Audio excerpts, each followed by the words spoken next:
Hello YouTube. இப்போது safe express குடோனில் தான் இருக்கேன், வானகரமில். ஸோ இங்கேருந்து பைக்கை வந்து சண்டிகருக்கு ஷிப் பண்ண போகிறேன். சென்னையிலேருந்து சண்டிகருக்கு ஷிப்பிங் டைம் வந்து ஒரு 7 to 10 days ஆகும். ஸோ சேஃப் எக்ஸ்பிரஸோட காஸ்ட் வந்து பார்த்திங்கன்னா 5700 பக்கம் அந்த மாதிரி வருது அப்ராக்ஸாக. சேஃப் எக்ஸ்பிரஸில் வந்து பேக்கிங் வந்து பண்ண மாட்டாங்க. அவங்க வந்து இந்த லாஜிஸ்டிக்ஸ் சார்ஜ் மட்டும் தான் போடுறாங்க. இந்த பேக்கிங் வந்து நம்ம பண்ணிக்கலாம், இல்லைனா வந்து அங்கே நிறைய ஹிந்தி பேசுகிறவங்க வந்து இருக்காங்க. ஸோ அவங்க வந்து ஹெல்ப் பண்ணுறாங்க அதை பேக் பண்ணுறதுக்கு. அதுதான் அவங்க வேலையே போல். அந்த கார்ட்போர்டு, அந்த பபுள் ரேப்லாம் வந்து வச்சுருக்காங்க. சென்னையில் வந்து 2000 கேட்குறாங்க இந்த பைக்கை வந்து பேக் பண்ணுறதுக்கு மட்டும். ஒரு 2000 ஆகுது. பட் வேறு ஆப்ஷன் இல்லை. ஸோ என்னால் இங்கே வந்து அதை பண்ண முடியாது, அதுக்கேற்ற மெட்டீரியல்ஸும் இல்லை. ஸோ அதனால் வந்து அவங்ககிட்டே கொடுத்துட்டேன். அவங்க தான் இப்போ பேக் பண்ணிகிட்ருக்காங்க. நிறைய ஷிப்பிங் ஆப்ஷன்ஸ் பார்த்துருந்தேன். ட்ரெயினில் ஷிப் பண்ணுறது, அப்புறம் வேறு லாஜிஸ்டிக்ஸ்லாம் வந்து பார்த்துருந்தேன். ட்ரெயின் வந்து அவ்வளோ சேஃப் இல்லைன்னு தோணுச்சு. ஸோ அதனால் ட்ரெயின் வந்து சூஸ் பண்ணல. ஸோ எது வந்து பெஸ்ட் லாஜிஸ்டிக்ஸ் ஆல்ரெடி யாராவது ஷிப் பண்ணியிருக்காங்களான்னு பார்த்துட்டு இருந்தேன். So Tamil Nadu adventure Riders association ஒரு குரூப் இருக்குது. ஸோ எல்லா KTM 390 அட்வென்ச்சர் அண்ட் 250 அட்வென்ச்சரும் சேர்த்து எல்லோரும் அந்த குரூப்பில் இருக்காங்க. ஸோ நம்பர் பிளேட் கௌதம் அவங்களாம் கூட இருக்காங்க. ஸோ அந்த குரூப்பில் நிறைய பேர்கிட்ட பேசி பார்த்ததில் சேஃப் எக்ஸ்பிரஸ் வந்து கொஞ்சம் நம்பிக்கையான டிரான்ஸ்போர்ட்டாக இருக்குது. ஸோ அதனால தான் வந்து சேஃப் எக்ஸ்பிரஸை வந்து சூஸ் பண்ணேன். ஸோ சேஃப் எக்ஸ்பிரஸில் வந்து ட்ராக்கிங் நம்பர் கொடுப்பாங்க, பட் நம்மளுக்கு வந்து அந்த லைவ் லொக்கேஷன் வராது. ஸோ அதனால் நான் ஒரு ஆப்பிள் ஏர்டேக் வாங்கிட்டு பைக்கில் வந்து ஒரு இடத்துல வச்சுருக்கேன். ஸோ எப்போல்லாம் அந்த ஏர்டேக் வந்து ஏதாவது ஒரு ஐஃபோன் கூட கான்டாக்ட் வரும்போது நமக்கு லைவ் லொக்கேஷன் தெரிஞ்சுக்கலாம்.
ஏர்போர்ட்லேருந்து வந்து ஓலா புக் பண்ணலான்னு பார்த்தா எதுவுமே கிடைக்கல. சரி, ஒருத்தவங்கிட்ட கேட்டேன் எப்படி புக் பண்ணணும், இங்கே வருவாங்களான்னு சொல்லிட்டு. அவர் வந்து லூதியானா போயிட்டுருக்காரு. அவரே வந்து நடுவில் இறக்கி விட்றேன், நீங்கள் வந்து அங்கேருந்து போயிடலாம், கிடைக்கும் அப்படின்னாரு. ஸோ அவர் இங்கே வந்து நின்று இந்த கேப் வரையும் வெயிட் பண்ணி நின்று ஏற்றி விட்டு போனார்.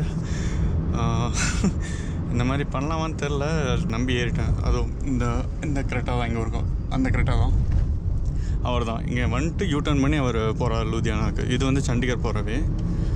ஸோ இப்போ போயிட்டுருக்கேன். ஃபஸ்ட் எக்ஸ்பீரியன்ஸே நல்லா இருக்குது. எனக்கு கொஞ்சம் மழை பெஞ்சிட்ருக்கு இப்போது.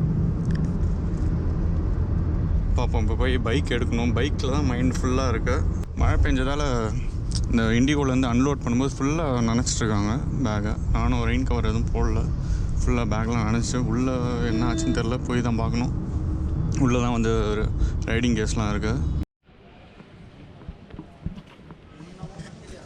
ஏர்போர்ட்லேருந்து சேஃப் எக்ஸ்பிரஸ் வந்துட்டேன். போயிட்டு பைக்கை பார்ப்போம் எப்படி இருக்குன்னு. கொஞ்சம் உள்ளே தான், ஆனால் வந்துட்டாங்க சீக்கிரமாக.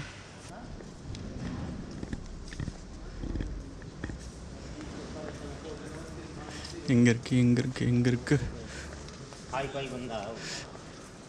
ஐயோ, என் பைக் எதுன்னு எனக்கே தெரியலையே.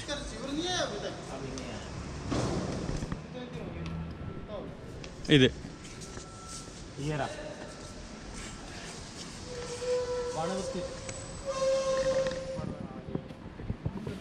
அப்போ ஸ்டாண்ட் எதுவும் ஆகல.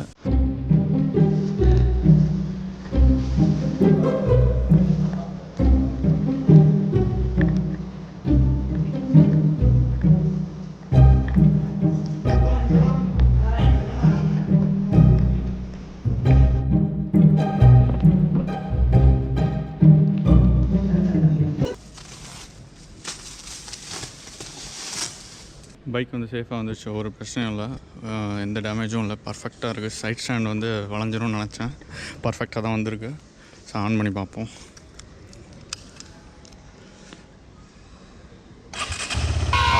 Single click on. ஹாஸ்பிட்டலில் பேஷண்ட் அட்மிட் பண்ணிட்டு டாக்டர் பார்க்கலாமா டாக்டர் எப்போ பார்க்கலாம் டாக்டர் அப்படி கேட்போம்ல.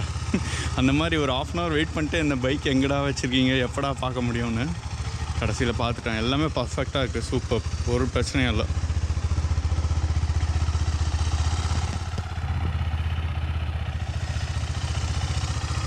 ஸோ நான் இந்த ட்ரிப் முடிச்சுட்டு ரிட்டர்ன் வரும்போது இங்கேயே தான் சண்டிகர் சேஃப் எக்ஸ்பிரஸ்லேயே தான் போட்டு அனுப்ப போகிறேன்.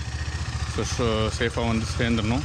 அவ்வளோதாங்க, அஃபிஷியலி நம்ம ரைட் பிகின்ஸ். நம்ம ஒன்றும் பிரச்சனை இல்லை, எல்லா பார்ட்ஸும் ஓகே தான். எனக்கு 2 டவுட் இருந்தது. நியூட்ரல் பண்ணனான்னு ஒரு டவுட்டு, அப்புறமா வந்து ஹேண்டில் பேரை ரொம்ப டைட்டாக கட்டிட்டாங்க, திருப்பவே முடியாத அளவுக்கு.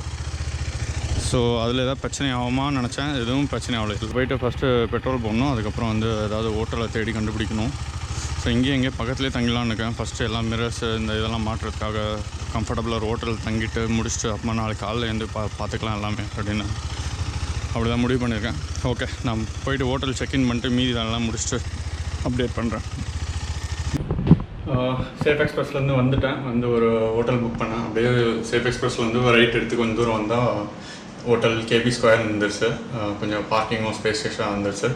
முக்கியமான விஷயம் என்னென்னா 3 ஹிமாலயன் ஒரு ட்ரைண்ட் நினைக்கிறேன் அந்த பைக் இருந்துச்சு. சரி ஓகே, பைக்கர்ஸ்லாம் இருக்காங்களேன்னு சொல்லிட்டு நான் எவ்வளோன்னு கேட்கலாம் வந்தேன். ஸோ 1000 தான் ஏசி ரூமு, பக்கத்துலேயே சேஃப் எக்ஸ்பிரஸ் பக்கத்துலேயே. நான் வேணால் லிங்க் போடுறேன், ஹோட்டல் கேபி ஸ்கொயர்னு நினைக்கிறேன், நல்லாயிருக்கு. ஓகே, அப்போ போயிட்டு பைக்குக்கு மிரர்ஸு வைஸெல்லாம் கைட்டு வச்சுருந்தோம் இல்லையா, எல்லாமே இந்த சேடில் பேக்கில் இருக்குது. ஸோ அதெல்லாம் எடுத்து மவுண்ட் பண்ணிவிட்டு போய் பெட்ரோல் போட்டு வரணும். ஸோ நாளைக்கு காலையில் ஒரு 6 மணிக்கு இங்கேருந்து அமிர்த்சர் கிளம்ப வேண்டியது தான். அமிர்த்சரில் போய்ட்டு கோல்டன் டெம்பிள், அதுதான் வந்து மெயின் ஐட்னரி.